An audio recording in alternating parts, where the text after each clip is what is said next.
A história da Allende só pode ser profundamente compreendida se apresentada também a história de superação da fundadora da associação. Júlia Assis convive com a doença de Crohn e chegou a ser internada e precisar passar por uma cirurgia às pressas em 2002. Após passar pelo que ela mesma chama de nascer de novo, a paciente se propôs a empenhar no estudo das doenças inflamatórias intestinais até que, em novembro de 2015, surgiu o embrião da associação, que hoje é referência nos eventos sobre o tema.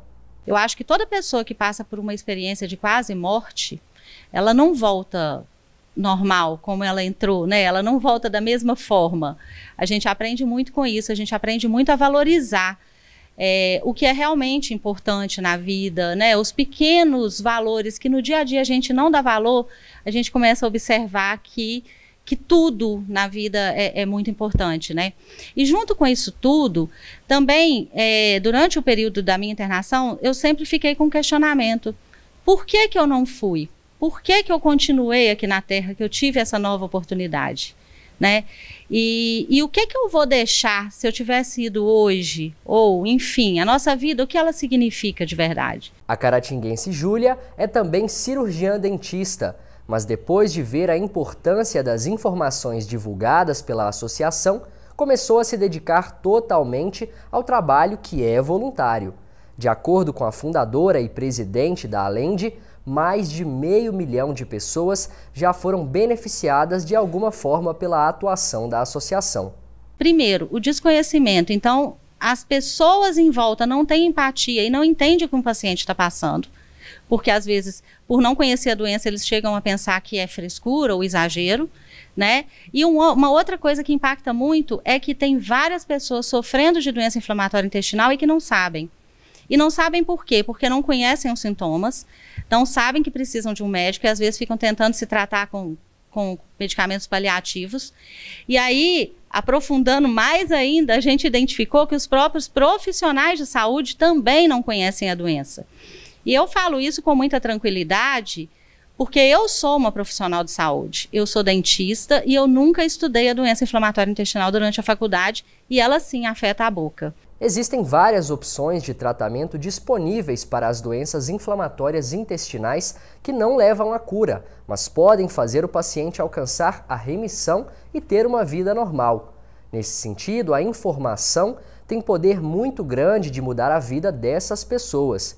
Júlia, por exemplo, antes da existência da associação, não sabia que os pacientes com doença de Crohn e retocolite ulcerativa têm direito ao tratamento medicamentoso tanto pelo SUS como pelos planos de saúde. Eu comecei a observar que aqueles pacientes que estavam nos grandes centros, eles tinham acesso a muita informação, não só sobre a doença, quanto os direitos que eles tinham, onde conseguiam medicamento.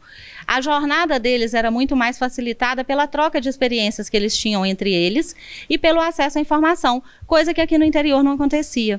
E aí, nesse exato momento, me veio a ideia. Eu voltei lá em 2002, eu me lembrei de tudo que eu passei e eu falei, é isso, é esse o propósito, né?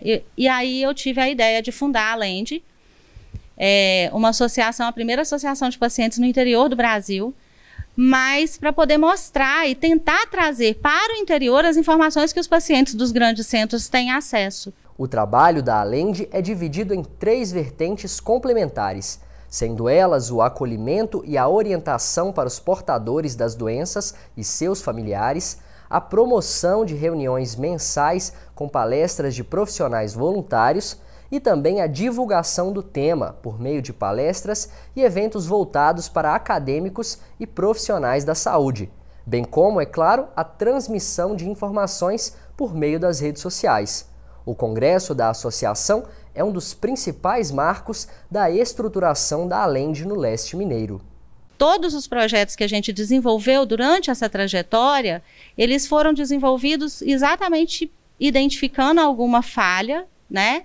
E tentando propor alguma coisa e colaborar para poder melhorar o acesso, mas sempre pensando no foco final, né? No foco, no centro de tudo, que é o paciente. Porque é óbvio que qualquer evento desse, ele vai refletir numa melhoria de atendimento para o paciente. Nesse ano, todos os eventos promovidos pela Alende foram realizados de forma remota, o que inclusive aumentou ainda mais o alcance das informações e permitiu a participação de pessoas de outros estados e até de outros países.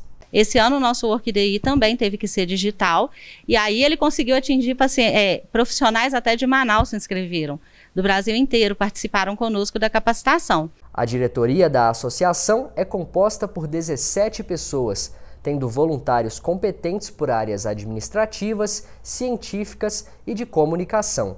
E todo o trabalho desenvolvido pela Alende tem como único objetivo a melhora do panorama dessas doenças aqui no Brasil. Então nós estamos abertos a receber doações, mas eu digo doações de todas as formas, doação de trabalho, do seu tempo. Às vezes você tem um dom que você pode fazer e que a gente precisa e que nós não temos como. Então a associação ela sempre está aberta, né, e esperando mesmo com que as pessoas contribuam conosco nesse sentido. Obviamente que se quiser fazer alguma contribuição financeira, óbvio, né, a associação tem as suas contas, mas a gente precisa muito de pessoas para ajudar no nosso trabalho. Né, como eu disse, somos todos voluntários. E quanto mais pessoas agregarem a nossa causa e puderem ajudar no nosso trabalho, com certeza o impacto disso vai ser muito maior do que a gente já conseguiu nesses 5 anos.